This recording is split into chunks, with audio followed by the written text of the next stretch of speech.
Leo katika mastori ya crypto, utajisikiaje ukipoteza zaidi ya dola bilioni 1 kwa matumizi ya $100,000 tu?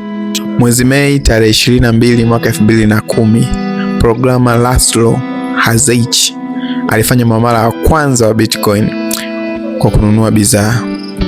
Alitumia Bitcoin 10,000. Kwa wakati huo zilikuwa na thamani ya dola 41 ambayo ni sawa kama $100,000 hivi ya kitanzania, ya pesa Tanzania, kwa ajili ya kununulia pizza 2 tu. Kama ushawahi kusikia kuhusu Bitcoin Pizza Day, basi chanzo cha hiyo siku ni huyu jamaa.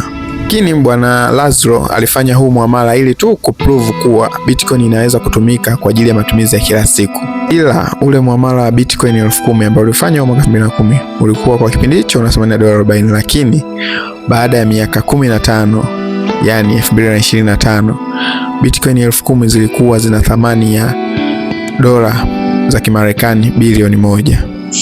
Hili tukio linasimama kama tukio kubwa zaidi kwenye ulimwengu wa crypto, maana ndio tukio lilofungua milango ya Bitcoin kutumika au kupata thamani halisi kama fedha. Lakini jambo kubwa na la kustaajabisha, bwana Laszlo alishawahi kuhojiwa na alinukuliwa akisema kuwa hajutii kufanya ule muamala kwa sababu ilikuwa ni dili kubwa na zuri kwa wakati ule, na liliipa jamii sarafu halisi kwa ajili yao.